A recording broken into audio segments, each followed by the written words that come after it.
Welcome to our April installment of our Bridging the Badge series. My name is Tristan Smith. I'm an officer here with LCPD's Community Outreach Unit.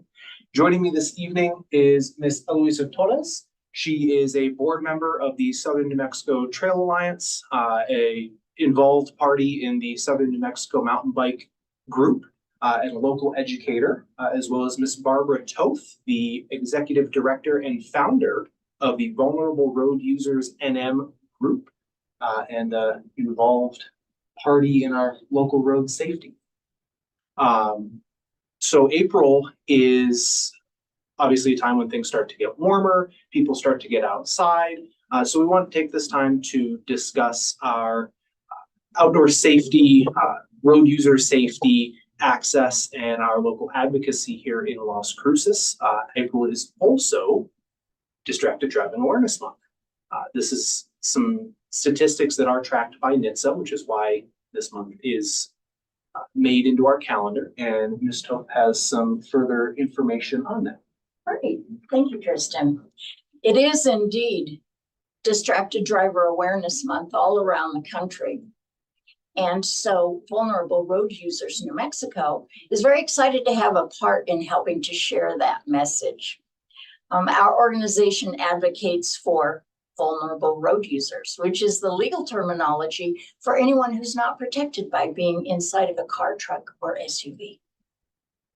So you'll notice from my first slide here, if I'm going to discuss anything about safety, about vulnerable road users, about distracted driving, I'm going to watch my vocabulary. This all began for me when my husband in 2020 was almost killed on his bicycle. This was not an accident. It was a crash. So many distracted driving crashes are called accidents. Fact is, they're almost all preventable. So I want to tell you a little bit about vulnerable road users. There are a variety of persons, if you go to our next slide, please, who are not protected by being inside of a car, truck, or SUV. It's a lot of people in our community. My husband's a bicyclist, so of course I was very familiar with the bicycling community. We have a lot of walkers and runners. We have skateboards and students and people walking babies and people walking their dogs and mobility challenged persons. All of these people are particularly vulnerable. And the reason that they are is because any motor vehicle is going to be faster, much more maneuverable, and weigh considerably more than those persons. So as we look at the stress and the damage that can potentially happen to a person who is unprotected by being in a vehicle, I'd like to point out a statistic that really is amazing. Nearly 80% of crashes and 65% of near crashes involve some form of driver inattention. That, folks, is distracted driving. Within 3 seconds before the event. The statistics that I've read, and several of them are brain statistics, if the driver is paying attention, 3 seconds is sufficient time to make a choice that can save a life, but not if the driver is distracted. In our country, an average of 8 persons a day lose their lives on our highways. We don't have any specific numbers related to distracted driving. If you go to the next slide, please. The reason for that is this one says more than 8 people are killed to involve a distracted driver. That is probably far underestimated. Distracted drivers do not generally volunteer the information that they were grabbing their soda or their phone. And therefore, this number of at least 8 persons every day is probably actually quite low. Right here in our own county, we have been tracking the persons who have lost their lives on the roadways here in Doña Ana County. If you go to the next slide, please. We tracked them over a 10-year period. 181 fatalities in this county in the last 10 years.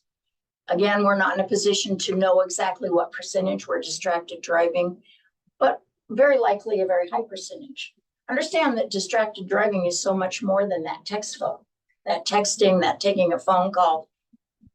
It's grabbing the soda and unwrapping the sandwich and turning around to see what the children or the dog are doing. 181 roadway fatalities in 10 years. The Vision Zero people tell us, and I believe they're correct, that it is possible if you work on it from all of the right directions to bring that number down, not lower, but all the way down to 0. Now, here's what's especially upsetting to my organization and why we have made this focus on vulnerable road users. 67 of those 181 persons, 37% of them were vulnerable road users.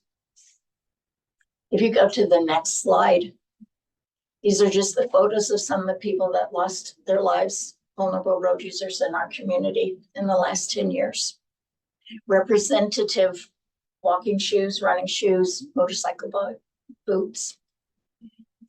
There's something the matter in a society that has decided that self-centered road use is acceptable. It's not.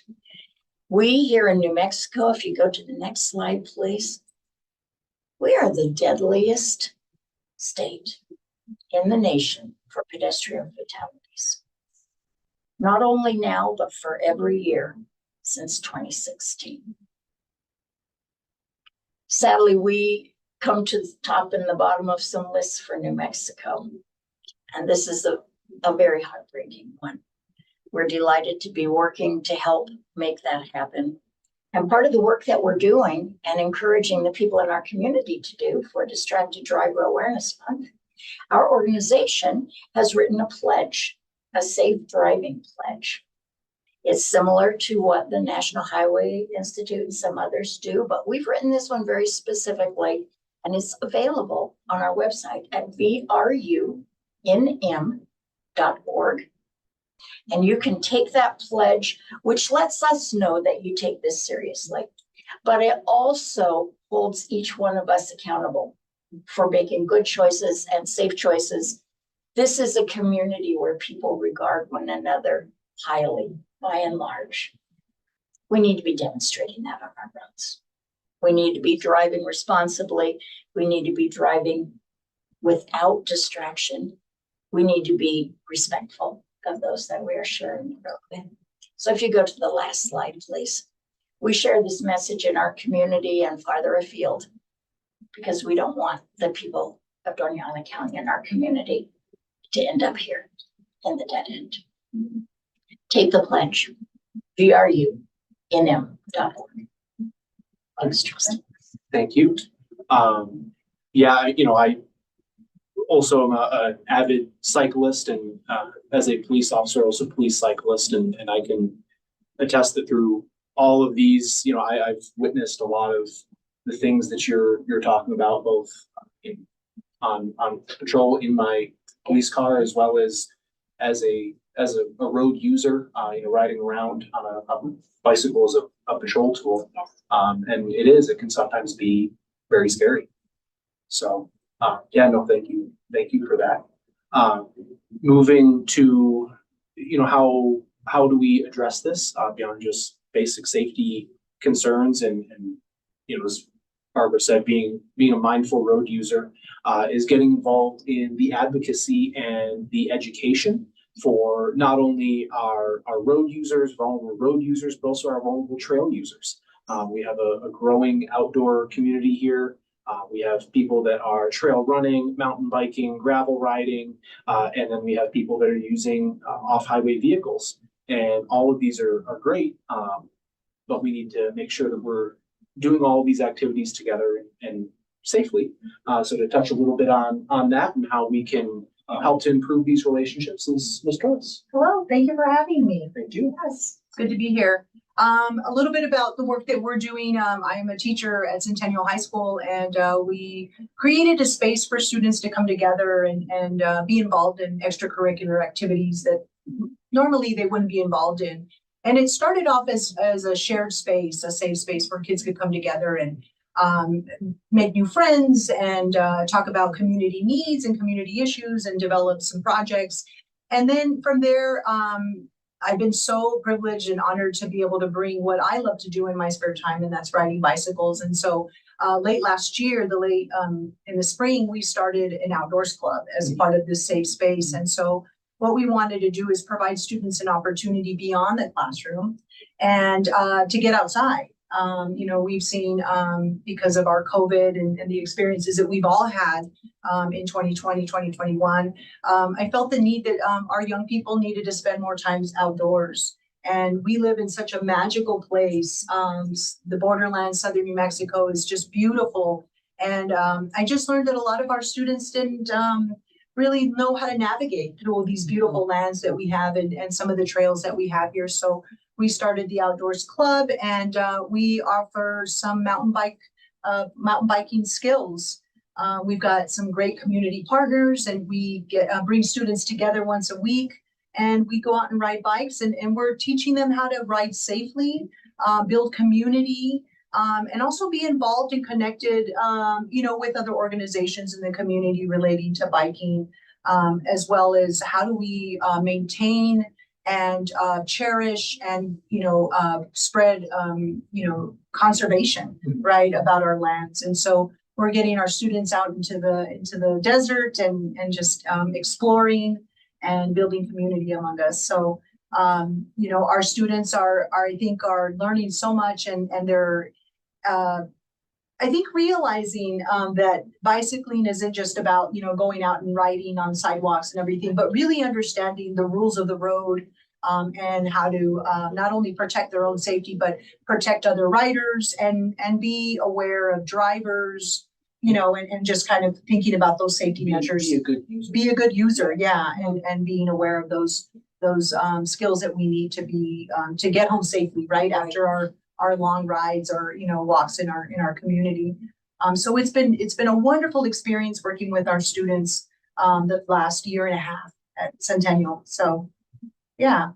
And so again, we have partnered with Southern New Mexico Mountain Biking. They bring their bike leaders, right? They're trained to lead students on rides, and so they're teaching us all how to safely do mountain biking, which has been wonderful. And then Friends of the Oregon Mountain Desert Peaks, they've been a huge community partner for us, and so they're teaching us the history about the land and the geography of the land, and where these public lands are available to the community, but how do we protect the land? How do we treasure the land? How do we learn about the history of the land?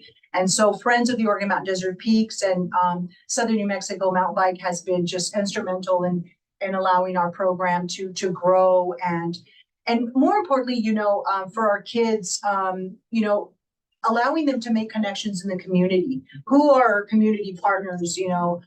We've had some wonderful events with the Las Cruces Police Department for the holiday bike ride. They were just amazed at how many people showed up and how they felt really safe, riding in our city and making connections with the Las Cruces Police Department. And so we've had some wonderful, wonderful events. And what we're doing is, as we continue to evolve and grow, our students are also connected to the Southern New Mexico Trail Alliance. And this organization, I'm a board member, and here what we're doing is trying to, understand the trails in Southern New Mexico, but also build and maintain new routes and existing routes. And our students and we put on community events. We do running races at Tortugas Mountain and Sierra Vista Trail. And so our students have had the opportunity to volunteer and be able to see like the running community and how big it is here in New Mexico and how it draws so many people from all parts of the state and our neighboring states. And then so they get to volunteer and then be involved in other community events. And so it's just like blossoming and it's growing and it's so exciting. And our kids, deserve the opportunity to go outside and play and enjoy their city. Not many of them, I think at first didn't understand how to get from their home to school or from their home to a local park. And so as we have more conversations, they're learning how to navigate through their city and a bike. And what better way to see Las Cruces but on a bike, right? When you get to see the backyards and you get to see the ditch banks and the paved, and they've also learned about the Monumental Loop, the event that we have every year. So we are bridging, it's so amazing. We're bridging our school to our local communities, and then our lands and our organizations. And so, yeah, it's been a really wonderful experience the last year and a half.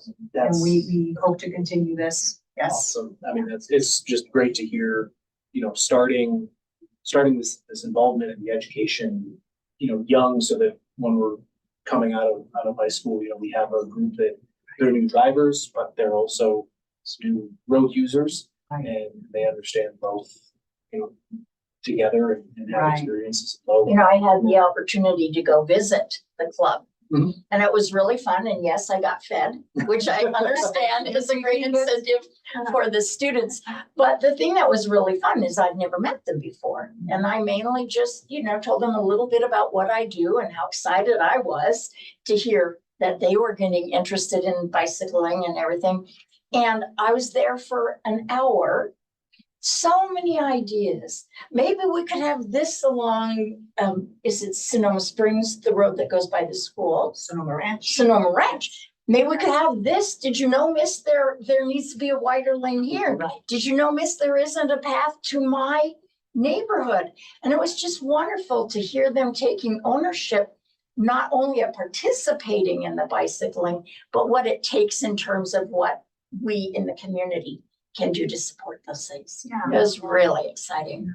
And so kind of on in the community aspect, that obviously your organization that you direct, as well as the ones that you're involved in outside of the outdoors club, as it's a school program. These are all, kind of public groups that if people wanted to take this ownership, get more involved, I mean, they're eligible to join, right? I mean, there's nothing really special that anyone needs to. No, out. yeah, just reach out. Facebook and Instagram, they have, different, they all have their own, what do you call it? Not handles, but yeah, there's tons of groups of people that are writing on, Sunday mornings, from a local coffee shop. And there's different levels of writing, right? The Doniana Mountains offers, a weekday rides where people can go out there and explore. And then, Sunday there's rides leading from the coffee shops. And yeah, I think that Las Cruces in particular has so many different levels of riding. You see some of the younger people starting to get their friends and go just take the Trevis Trail around the city. Right. And then you have, the more advanced, road cycling that meet up on a weekly basis and on the weekends.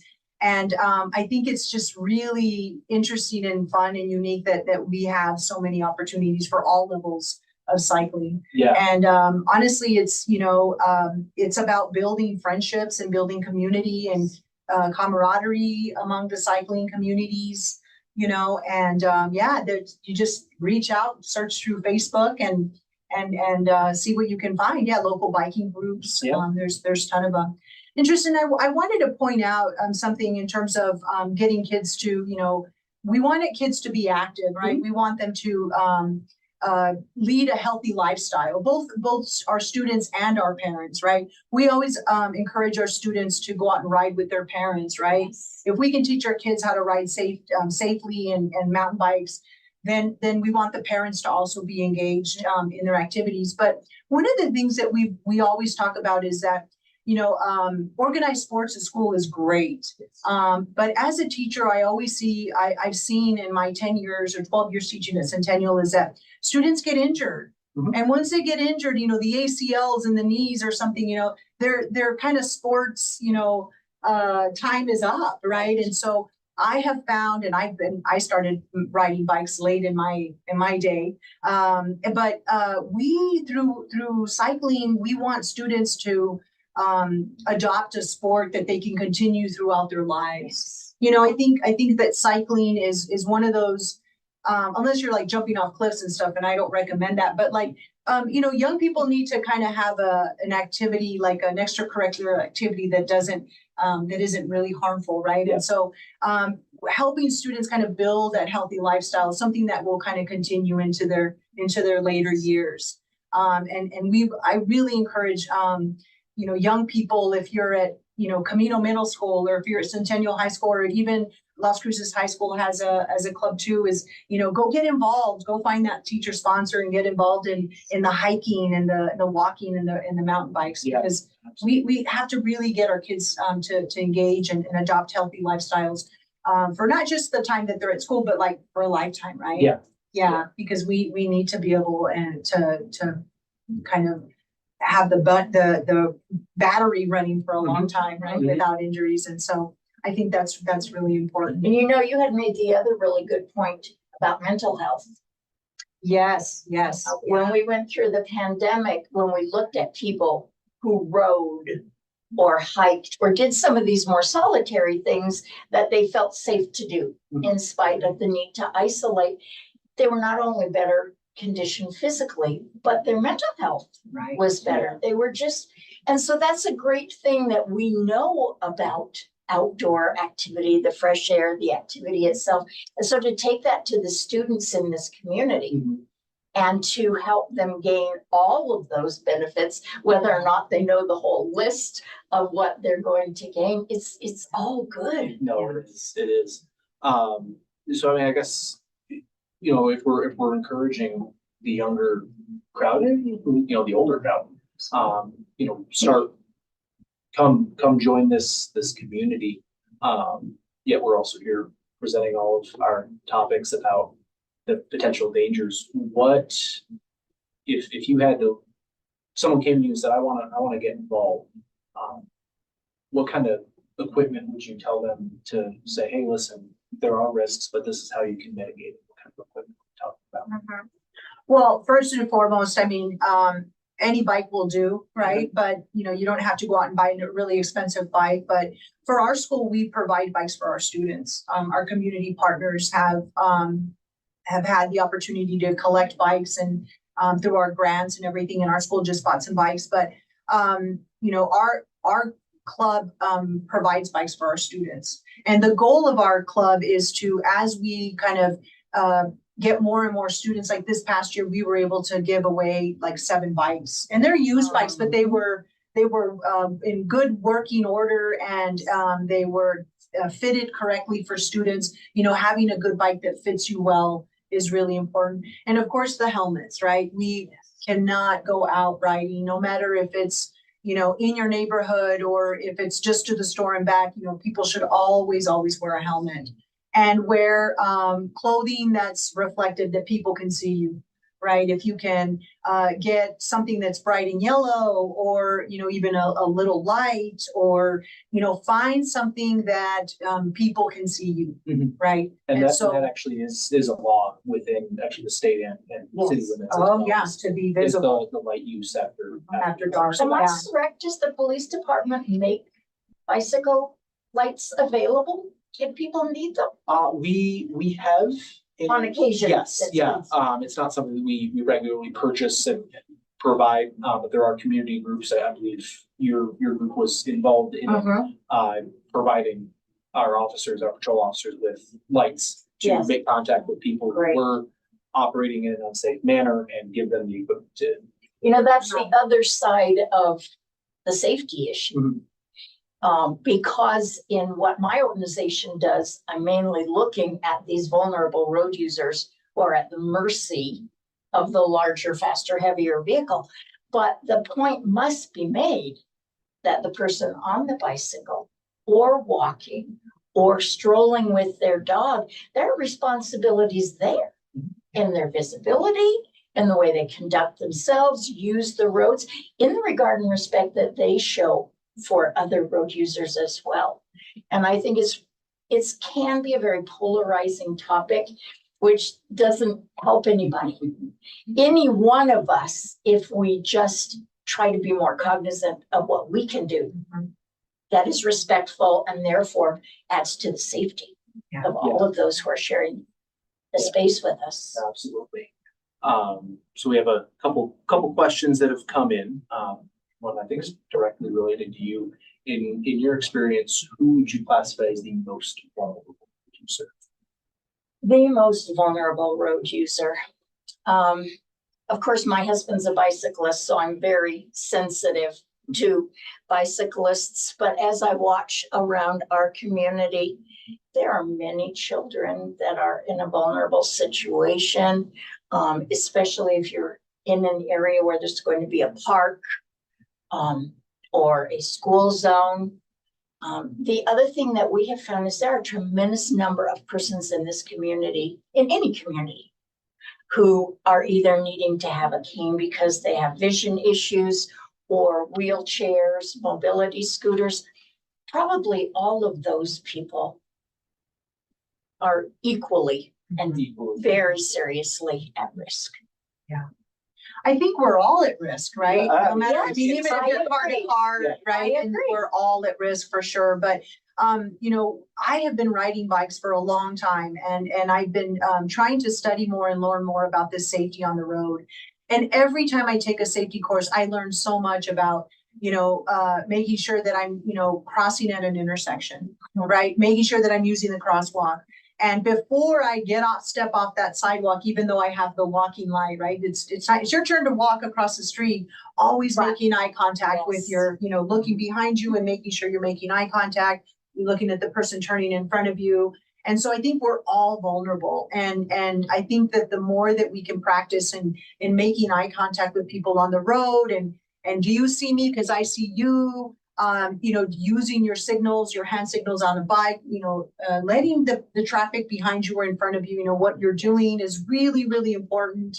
And so I think all of us have that responsibility in order to keep us safe, you know. And I was sharing with Barbara that I also ride a motorcycle to school and it's not very fast. And so when I'm going up Dripping Springs, I tend to lose speed, right? So then I have a long line of traffic behind me, right? And I'm, you know, wearing my helmet and I'm looking through my mirrors, but I always find that people are in such a hurry, you know, and when I You have are in their way. yeah, I'm in their way. And so I try to move over when I have a chance where they can pass. Yeah. But I always end up meeting them at the light anyway. You know, we end up side by side at the traffic light. And I often wonder, you know, like, what's our hurry? You know, you're not going to get to work on time if you're late already. And so we need to slow down and we need to take that, you know, just know that we have a shared responsibility to each other on the road.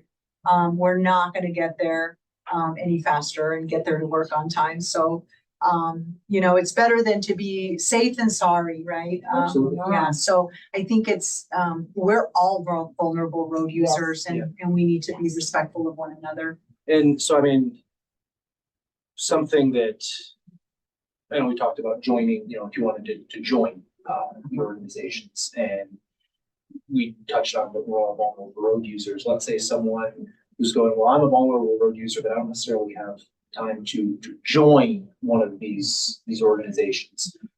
Besides just being a good road user in whatever way you're doing it, whether it's a road or trail, is there any ways that someone could offer some assistance without maybe taking the full dive into organization membership?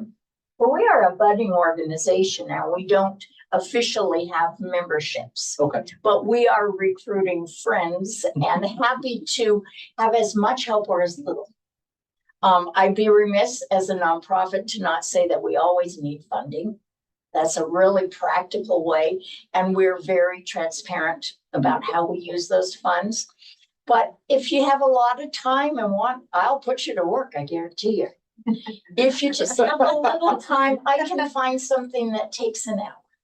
Okay. Being involved in the community is rewarding. Yes. And it's important work.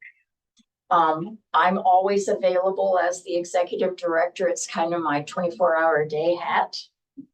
But also on our website, you can always let us know if you have questions or are interested in any way. It's vrunm.org. And, you know, there's YouTube, you know, you can always go to YouTube yes. and special sites on bicycle safety. I know that Las Cruces Public Schools has a program, Safe Routes to School. And so that is a really great resource. So if parents are wanting to have their kids walk to school or ride to school, they can reach out to LCPS and, I was just going to mention, Safe Routes has their bicycle fiesta oh, yes. on the 27th of this month, 9 to noon at Lynn Middle School.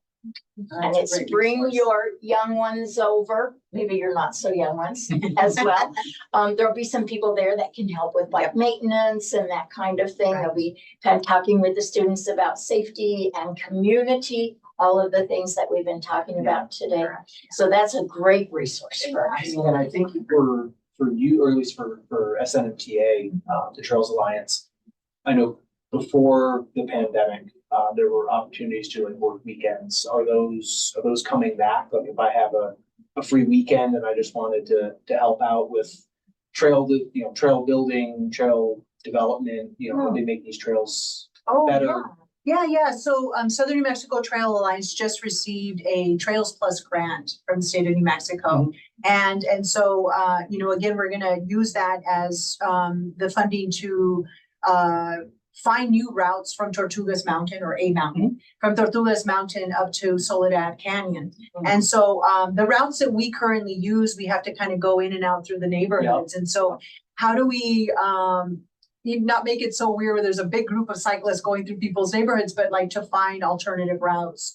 And so once we get it surveyed and some reporting and, looking at the best possible way to connect Tortugas Mountain to Soledad Canyon, we will start kind of asking and reaching out for volunteers to help us dig and flag and build runoffs, for water and rain and all of those things. And so I think that there'll be some opportunities in the fall and in the spring in 24-25. And so if you visit Southern New Mexico Trail Alliance.org, there's going to be some information there. There's always work to be done, and our trails, they're being used a lot. It's really exciting when we see runners at, in 5 o'clock in the morning, and then we see riders at all, hours of the day. And so, there's always work to be done to maintain our trails and, just kind of, and also, if I may right now, it's really important that when you're out on these trails is that to stay on these designated trails. We have such a beautiful landscape and it's really unfortunate sometimes that people are building kind of like, well, I want to go, do a jump this way. And then they're going into the landscape and disrupting the desert life. Right. And so it's really important that we stay on those trails. And I know for me, when I'm out running or riding, I always kind of think about where should we come and kind of clean it up or maintain it a little bit, right? Because we want it to have some longevity, right? Yeah, we want it to last a while. And so I think that we have plenty of acres of land out here to provide trails for ATVs, mountain bikers, runners, walkers, hikers. But again, it's that mutual respect that we need to have. Mm-hmm. So for ATVs, going out to Tortugas, that kind of disrupts the land. And, that's a sacred mountain, Tortugas Mountains is a sacred place. And so I think that people need to understand the history and just how we need to protect it and honor our lands here, right? And making sure that we're not building extra trails. I think there's trails for every level of cycling out there and running. So yeah.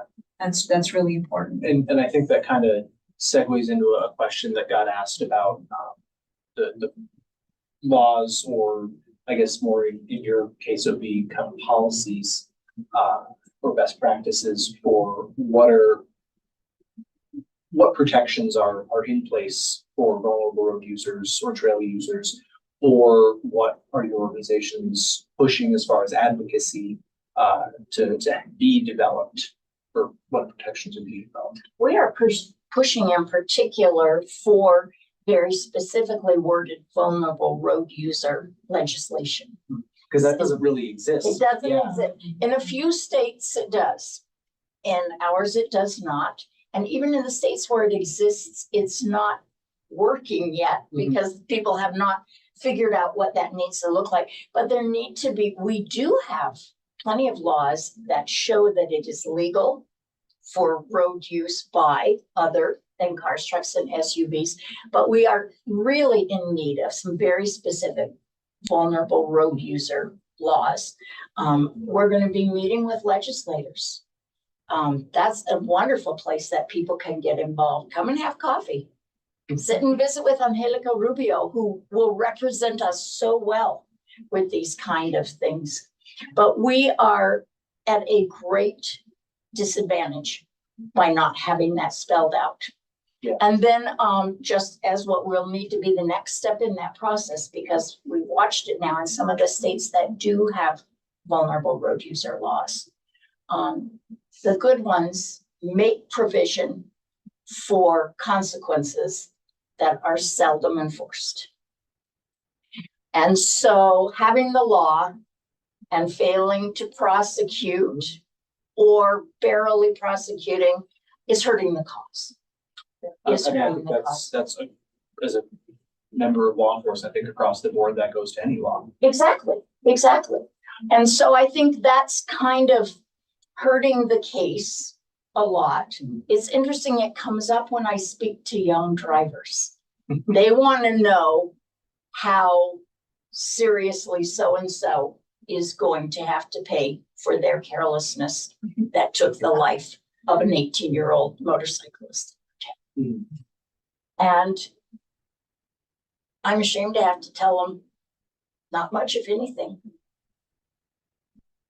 Well, and we shouldn't have to put more laws in the book for people, in the books for people to just respect each other, right? Because then we become a community or society of laws and punishment. And, it's about doing the right thing, right? It's like this integrity of doing the right thing, even when no one's watching, right? And if there's no police around, go the speed limit. If there's no, and it's about just this personal responsibility of just doing the right thing, right? Yeah. Doing the right thing. Right. Absolutely. In terms of our school and policy, we Centennial is such a great place, such a beautiful school. And I sound a little biased, but I love Centennial. But Centennial sits in a wonderful spot, close to Tortugas and our deserts. And what we're trying to do is look at the space that we have surrounding our school, and we'd really like to keep that desert open. We'd really like to preserve that desert and hopefully not get any development there, because our cross country teams run out there. Our football players, often go up to the mountain and do the challenge. And so what we're doing at Centennial is we're trying to connect the community surrounding Centennial, and even from this side of, the north side of Lowman, is how can we get kids on bikes to get to school or have a safe walking path to school? We're talking about a mile or two. And if we can find some really safe ways to walk through the desert, some paths that are clearly marked, right? And having these spaces where students can walk, it would be so beneficial for them. They could wake up in the morning with the sun getting to school, and they can decompress from a long day in class. And I envision our students just I know when we're out there, riding our bikes, we're throwing rocks and we're, and like little kids. And that's why it's so amazing. But what we'd like to do is find, we're working on policy, and we're kind of looking at the space of what's the best way to connect these communities to our school. And then the other piece for the kids that are coming from a little farther from the school is we want to look at policy and building a wider shoulder or a walking path along Sonoma Ranch. Yes. Something that is maybe on the east side of the street, right, with a clear path. And then also coming up from or going east on Dripping Springs Road. Like from the NMSU, there's a path right by the golf course. You can kind of see there's like a self-made. Yes. And so, the Sonoma Ranch and Dripping Springs Road is just becoming, it's the only point of entry and exit from our school. And so it's really being used, and more traffic is coming through that neighborhood. And so if we are going to get our kids to walk and bike or, whatever to school, then, and even people who are trying to get from the city out to Dripping Springs Road going towards the Oregon Mountains, we're going to have to build some more paths. And so that's our goal as part of our program, is to study. We'd like to study the traffic, what traffic flow, how do we determine what areas of the city need paths. Mhm. But that's the policy that we're really shooting for, is to, how do we create wider roads and more paths to and from our Yeah, schools? no, absolutely, absolutely. So a question came in, and I think this is mostly targeted towards, my side of things, but I mean, either of you can, as cycling owners, chip in if you have thoughts, as far as, what can I do to keep my bike from, being stolen, or, how can I better my chances of my bike being returned to me? Something that we've pushed out in the past is always, it doesn't matter if you're just running into the store for a second, if the bike is in your backyard, lock your bike, with a, Consider what you're locking it to. yes, yep, something that's fixed, something that's not easily gonna be moved. Lock it through at least a wheel and a point of contact on the frame. Never just lock it to a wheel, because your bike has a quick release and you just take the wheel off. So that's, I think, I would say the biggest thing as far as prevention. As far as information, every bike has a serial number. It should be included when you purchase the bike. I don't think I've ever bought one that hasn't. Make sure you log that serial number down, and when you make your report, or when the police officer comes and makes contact with you, give them that information. Give them, if you can, a picture of the bike, as much information as you can, because we have a national database that we can enter that serial number in, and it doesn't matter if it's an officer here in Las Cruces or in Los Angeles, California. That serial number gets run, it's going to pop up as, hey, this bike is stolen, and any descriptors will be included in that. And we do have so many bicyclists in our community. Often they locate a bike by putting a picture on Facebook. There are so many people looking out for one another as fellow cyclists. And it's great. It is. Everybody jumps into action. We'll find that bike for you. Exactly. I've had many friends who have gotten their bike stolen, and we've all kind of pitched in for it. So Yeah. And when you're out riding, and I know that some people will use bikes as a mode of transportation, like to run errands and things, right? So, and that's, there's no way around. You're gonna have to really secure your bike. And as I traveled in other places, like particularly like Tempe, Arizona, where there's a lot of bicycle use, I've noticed some new locking mechanisms for bikes. Where it's like they're free, and then I think you just have to like go in there and there's like a code or something, but maybe finding different locking mechanisms for our city, working with some organizations. How can we get some? Well, Fellow Cruces has secured bicycle racks. Right. And they make them available very reasonably to businesses who did not have a bicycle rack. I don't really think that's publicly put out. It should be. There's the idea. Businesses.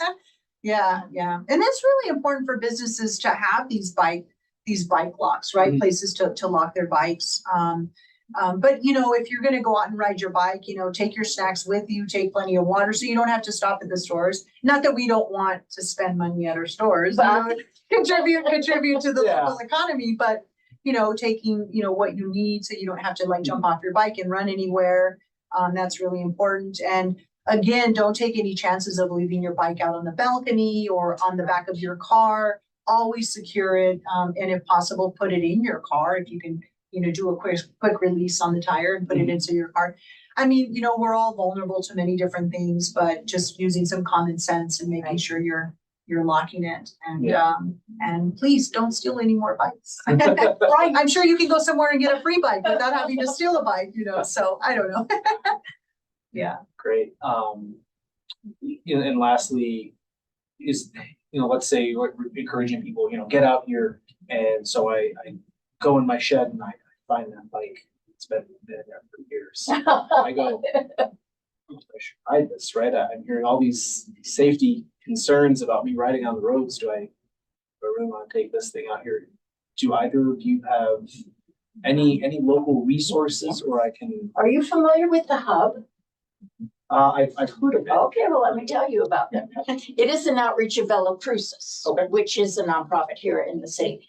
And they are located on the backside of the Cruces Creatives building. on Loman, very close to downtown. Yes, okay, yeah. And they are- I think. Yes, Yeah, okay. yes. They are open Tuesday afternoon, Mhm. Thursday afternoon, and Saturday morning. Okay. They opened that initially because they do make bicycles available to indigent persons. Okay. And they help young people earn bicycles. That's great. But they are also a great resource for just this very kind of thing. Mhm. You know, is it safe? Does this need to be upgraded? Can you tell me? They'll teach you how to maintain it. And the principle there is if you're able to pay, Mhm. can you donate something? Because there are a lot of people that use their services, but they don't have a fee rate or anything like that. It's just a great service to the community. That is awesome. I mean, like I said, I knew they existed, but I did not know the level of services that they provide. It's exceptional. And as you say, level of services, you know, I bet you're like my husband. He's done all of his own work for years Yeah. and years and years. Yeah. Right. But if he says so-and-so can build a wheel faster than I have ever seen, then you know that person is really a pro at it. I mean, the people there really know their stuff. So they're not only serving the community, but they're making sure you really do have safe as possible bicycle and that you're learning how to maintain it yourself. Yeah. Good. Another rule of thumb when it comes to checking your bike for safety, there's the ABCs.